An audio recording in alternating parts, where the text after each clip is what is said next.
किसानों की लड़ाई लड़ने वाले, आम आदमी की लड़ाई लड़ने वाले, निरंतर घूम घूम कर कांग्रेस के लिए अलग जगाने वाले प्रदेश के अध्यक्ष माननीय जीतू पटवारी, जीतू भैया जी, हमारे प्रदेश की सह प्रभारी और भरतपुर की अत्यंत लोकप्रिय सांसद, सहज सरल लेकिन जनता के बीच में घुल मिलकर बात करने वाली, दतिया के संगठन को एकजुटता में पिरोने वाली हमारी बड़ी बहन श्रीमती संजना जाटव जी, जिला अध्यक्ष भाई अशोक दांगी बगदा जी, पूर्व विधायक और यहाँ के प्रभारी मेरे अनुज समान आदरणीय नीटू सिकलवार जी, एक और छोटे भाई क्या भतीजा है अमित राय, और यहाँ पर उपस्थित अन्य समस्त कार्यकर्ता बंधुओं, वनवास के बुजुर्गों, उनके चरणों में प्रणाम। मेरी माताएं बहनें, उनको सादर नमस्कार। और हमारे युवा साथियों, आज जिन्होंने विभिन्न पार्टियां छोड़कर जीतू पटवारी जी के नेतृत्व में, संजना जाटव जी के नेतृत्व में कांग्रेस की सदस्यता ग्रहण की है, ऐसे सभी हमारे मित्रों को मैं बहुत बहुत आज बधाई देता हूं और उन्हें धन्यवाद भी देता हूं। यह चुनाव दतिया की जनता पर थोपा हुआ चुनाव है। यह हम नहीं चाहते थे कि चुनाव हो।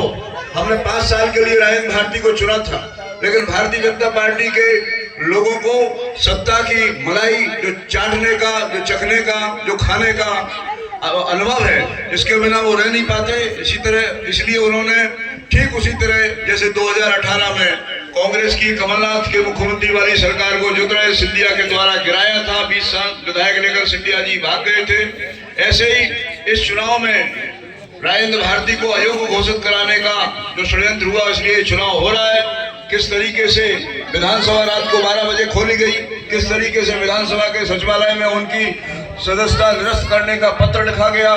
जीतू पटवारी जी रात को 12 बजे विधानसभा के सचिवालय में संघर्ष करने के लिए पहुंचे, परंतु भारतीय जनता पार्टी की सरकार ने एक न मानी। आज ये चुनाव है, इस चुनाव से न तो भारतीय जनता पार्टी की सरकार गिर रही है, न कांग्रेस की सरकार बनने वाली है, न जीतू पटवारी जी इस वजह से मुख्यमंत्री बनेंगे, न मोहन यादव इस वजह से मुख्यमंत्री हटेंगे।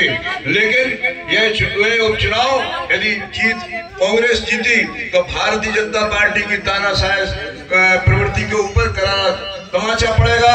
यह चुनाव में यह भी स्पष्ट है कि भारतीय जनता पार्टी की नीतियां नहीं बदली, भारतीय जनता पार्टी का चरित्र नहीं बदला, भारतीय जनता पार्टी के क्रियाक्रम वैसे ही के वैसे हैं। चेहरा बदल गया है, अब चेहरा नरोत्तम मिश्रा की जगह दूसरा आ गया है। हम सब लोगों ने बहुत सहा है, मैं भी उसमें शामिल हूँ और आप भी उसमें शामिल हैं। वनवास के बहुत सारे लोगों को पुलिस ने परेशान किया, अपन अच्छी तरह से जानते हैं, केस कहीं का हो, वनवास के लोगों के नाम उसमें लग गए, ये भी मुझे अच्छे से जानकारी है। मैंने उस समय पुलिस की लड़ाई भी लड़ी थी, आप सबको अच्छे से इस बात की जानकारी है। यह चुनाव विजयपुर में एक उपचुनाव हुआ था, विजयपुर के उपचुनाव में हमारा नीटू भैया खड़ा है, विजयपुर के चुनाव के प्रभारी थे, मैं भी विजयपुर के चुनाव में गया था। हमारे जीतू भैया ने विजयपुर के चुनाव में एक दिन में 100 किलोमीटर घूमकर और कांग्रेस के पक्ष में वो माहौल बनाया कि कांग्रेस का जो भारतीय जनता पार्टी का जो मंत्री था कैबिनेट का मोहन सरकार में, उसको जीतू भैया के नेतृत्व में जनता जनार्दन ने, कांग्रेस के कार्यकर्ताओं ने सहयोग से हराने का काम किया। कांग्रेस का विधायक वहां से बना। आज मैं आपसे निवेदन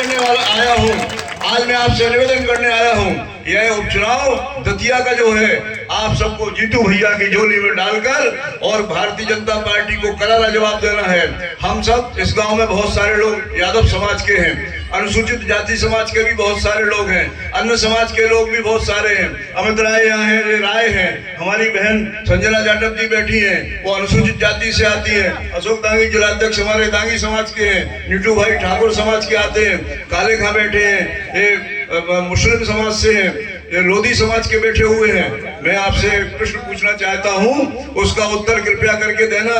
हमारे जीतू भैया की जाति किसी को मालूम है? जीतू पटवारी की जाति ये किस जाति के हैं? नहीं मालूम? यह हम सब की जाति के हैं, यह उस किसान के बेटे हैं जिस किसान की जाति के हम सब हैं। यह किसान की जाति के हैं, यह किसान के बेटे हैं। इसलिए मैं आपसे निवेदन करने आया हूं, 30 तारीख को होने वाले मतदान में कांग्रेस के प्रत्याशी कुंवर घनश्याम सिंह के पक्ष में पंजा वाला बटन दबाकर बहनें और माताएं और सारे लोग उन्हें भारी बहुमत से कांग्रेस को जिताने का काम करिएगा। सबको बहुत बहुत धन्यवाद।